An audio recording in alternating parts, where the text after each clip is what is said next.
Breaking news, Israel muling binomba ang Yemen matapos ang cluster bomb attack ng Houthi.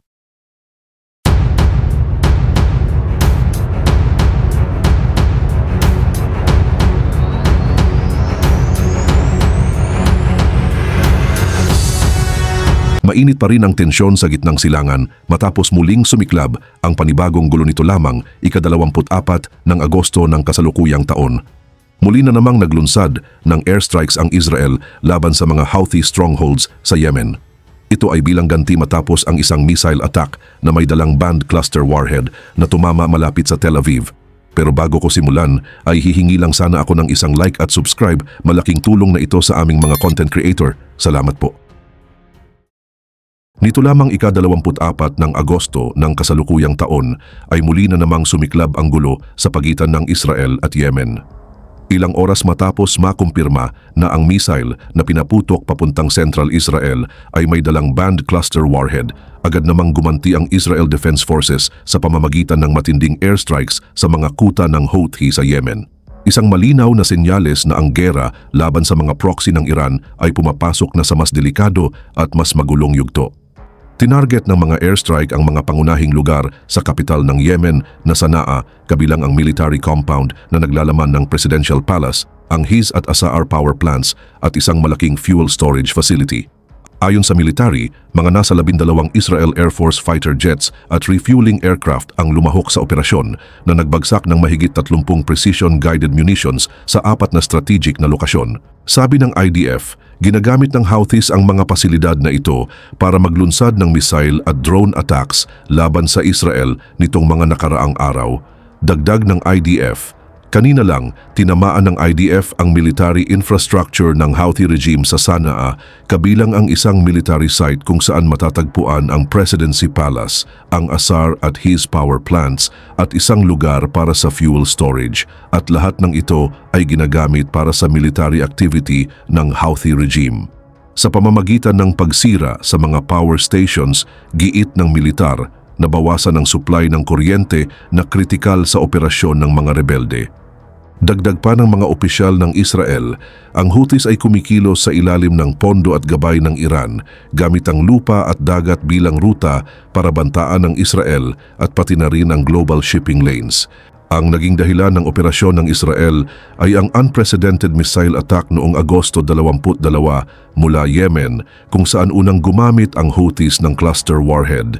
Tumama ang missile sa community ng Guinaton, silangan ng Tel Aviv, na tumama sa isang residential home, habang isang 85 taong gulang na babae ang nakaligtas matapos magtago sa isang fortified room. Kinumpirma ng investigasyon ng Israel Air Force noong Linggo na ang missile ay nabiyak sa ere at naging maraming submunitions. Isa sa mga iyon ang bumagsak sa bakuran ng bahay na nagdulot ng minor damage. Sabi ng mga military analysts, kahit minsan mas mahina ang impact ng cluster munitions kaysa normal na warheads, delikado pa rin ito sa pangmatagalan.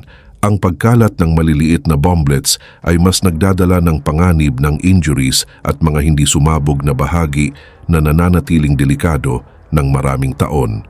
Ipinakita din ng insidenteng ito ang posibleng kahinaan sa missile defense system ng Israel na matagal nang pinagmamalaki. Ayon sa mga opisyal, ilang beses na sinubukang harangin ang missile pero isang interceptor ang pumalya. Sa normal na ballistic strike, pwede sanang neutralize ng second attempt ang missile.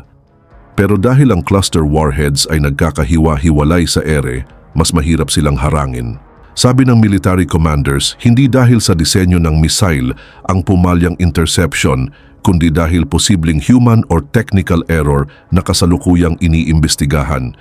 Nanatili pa rin capable ang Arrow 2 at Arrow 3 interceptors para tamaan ang ganitong klase ng missile habang mas maaga pa ang lipad. Pero ayon sa mga analysts, kailangan ng baguhin ng Israel ang strategy na harangin ang mga cluster-armed projectiles mas malayo pa sa kanilang teritoryo para hindi kumalat ang bomblets. Ang lawak ng retaliatory strikes noong 24 ng Agosto ay nationwide na binalita ng Arab at international media. Ayon sa Hezbollah-linked Al Madin, tinamaan ng Israel ang maraming missile bases at ang presidential compound sa Sanaa. Sabi ng Reuters, ayon sa eyewitnesses, tinamaan ng mga missile installations habang giit ng mga Yemeni outlets, power stations at critical infrastructure daw ang mga target. Matagal nang sinasabi ng mga opisyal ng Israel na ang mga Houthi attacks ay parte ng mas malawak na kampanya ng Iran para pahinain ang depensa ng Israel sa iba't ibang front.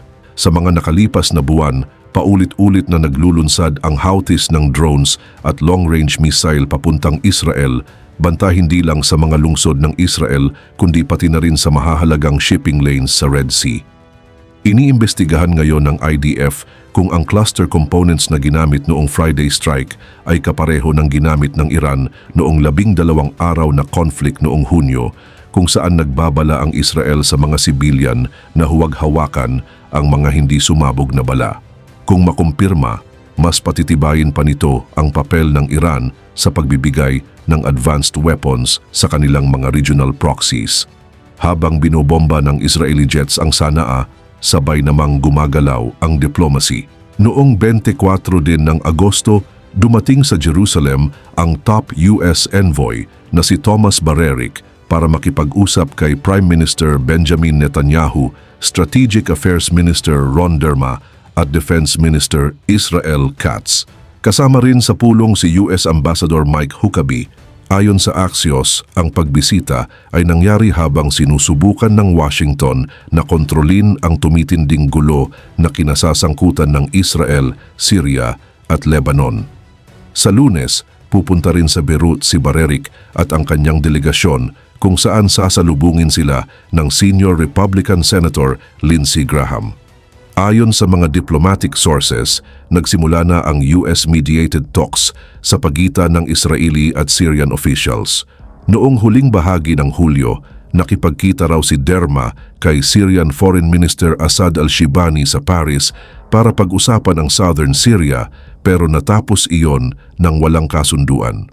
Nagkaroon ng follow-up talks noong nakaraang linggo, pero muli walang breakthrough. Ayon sa plano, dapat pumayag ang Israel na matapos ang taon ay madedisarma ang Hezbollah kapalit ng pagtigil ng military operations ng Israel sa Lebanon.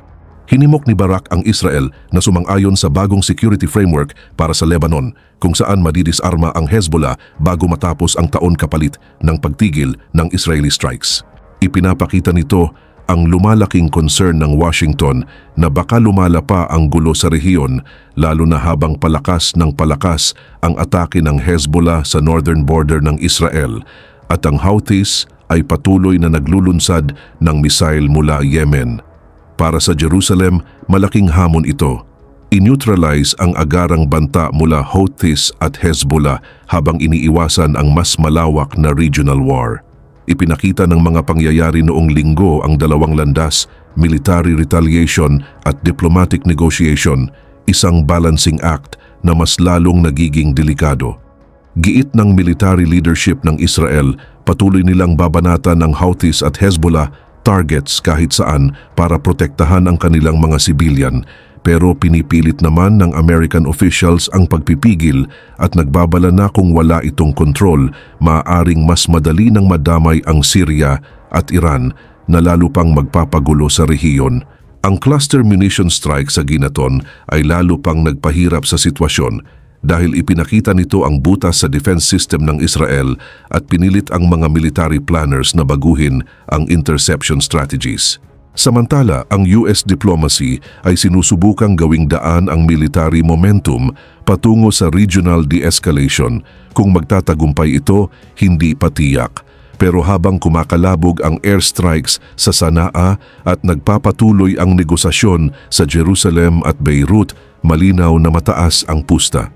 Nasa isang malaking crossroads ngayon ang Israel at ang mga kaalyado nito. Tinataya kung pipiliin ang walang humpay na military action o ang marupok na pag-asa ng diplomasiya.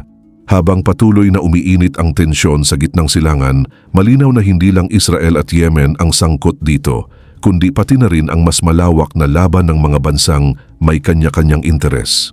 Ang tanong ngayon, hanggang saan hahantong ang digmaan na ito? Diplomasya ba ang mananaig o tuluyan na itong mauuwi sa mas malaking digmaan?